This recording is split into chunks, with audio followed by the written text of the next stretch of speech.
வணக்கம் நண்பா. TRP TNTET latest செய்திகள். ஜூலை 26 வெளியான தகவல். 2013 ஆசிரியர் தகுதி தேர்வு எழுதி தேர்ச்சி பெற்ற அனைவருக்கும் பணி வழங்கிட சீமான் வலியுறுத்தல்.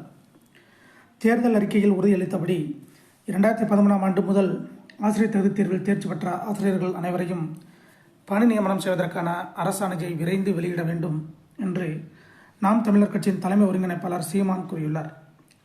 கடந்த 2013 ஆண்டு நடைபெற்ற ஆசிரியர் தகுதி தேர்வில் தேர்ச்சி பெற்றவர்களை மற்றும் தமிழக அரசு இதுவரை பணி நியமனம் செய்ய மறுத்து வருவதால் அவர்களின் எதிர்காலம் மிகப்பெரிய கேள்விக்குறியாகியுள்ளது. ஆசிரியர் பணி கிடைத்துவிடும் என்ற நம்பிக்கையில் தங்களின் முந்தைய பணியையும் துறந்து வாழ்வாதாரத்தை இழந்து இருளில் தவித்து வருகின்றனர்.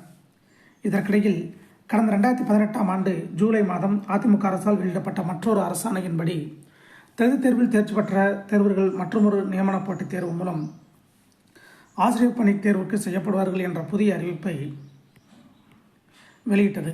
ஆசிரியர் தேர்வு முறையில் மிகப்பெரிய குழப்பத்தை ஏற்படுத்தும் அவ்வரசாணையை நான் அப்போதே வன்மையாக கண்டித்து திரும்ப பெறுமாறு வலியுறுத்தியதோடு ஆசிரியர்கள் நடத்திய போராட்டத்தில் நேரில் கலந்து கொண்டும் ஆதரவு தெரிவித்தேன்.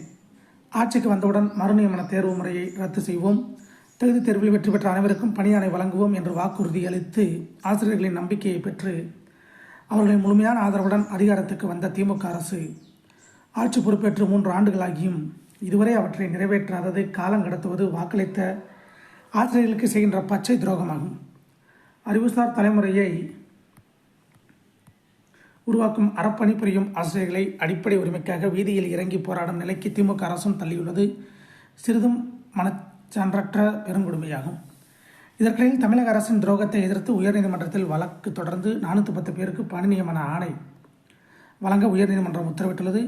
பாதிக்கப்பட்ட அனைவரையும் பணி நியமனம் செய்ய வேண்டும் என்று தீர்ப்பு வழங்காமல் வழக்கு தொடர்ந்தவர்களுக்கு மட்டும் உயர்நீதிமன்றம் தீர்வினை வழங்கியுள்ளது மிகுந்த ஏமாற்றம் அளிக்கிறது. உயர்நீதிமன்றத்தின் தீர்ப்பால் பாதிக்கப்பட்ட இதர 40,000 ஆசிரியர் பெருமக்கள் அதிர்ச்சியும் வேதனையும் அடைந்துள்ளனர். அவை தமிழக அரசு உயர்நீதிமன்ற தீர்ப்பினையே முன்மாதிரியாக கொண்டு தேர்தல் அறிக்கையில் உறுதியளித்தபடி 2013 ஆண்டு முதல் ஆசிரியர் தகுதி தேர்வில் தேர்ச்சி பெற்ற ஆசிரியர்கள் அனைவரையும் பணி நியமனம் செய்வதற்கான அரசாணையை விரைந்து வெளியிட வேண்டும் என்று அவர் கூறியுள்ளார். இதை போன்ற டிஆர்பி டெட் செய்திகளை தெரிந்து கொள்ள நம்ம சேனல் சப்ஸ்கிரைப் பண்ணுங்கள், ஷேர் பண்ணுங்கள். நன்றி, வணக்கம்.